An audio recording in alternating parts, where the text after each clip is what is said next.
এতিয়াৰ পৰা বিৰত আছে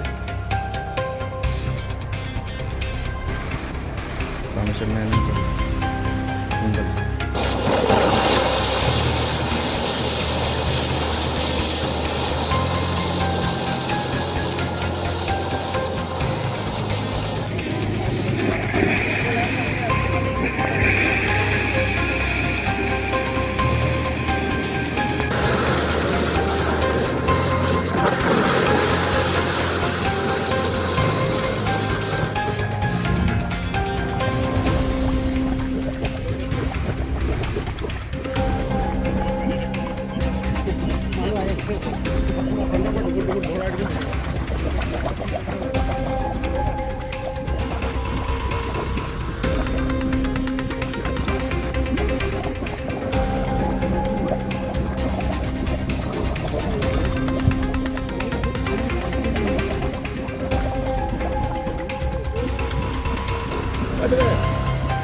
আমাৰ মাকুমৰ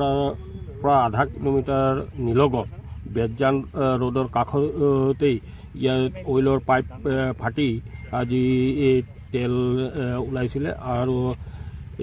ইয়াত তেল ওলোৱাত ৰাইজে ইয়াত শংকিত হৈছিলে যিহেতু যথেষ্ট তেল ওলাইছে চাৰিওদিশে তেল আৱৰি আছে এইটো হয়তো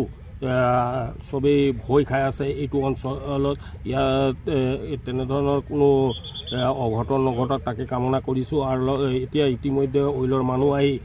বন্ধ কৰাৰ ব্যৱস্থা কৰিছে আৰু এতিয়া অলৰেডি বন্ধ হৈছে বুলি আমি দেখিছোঁ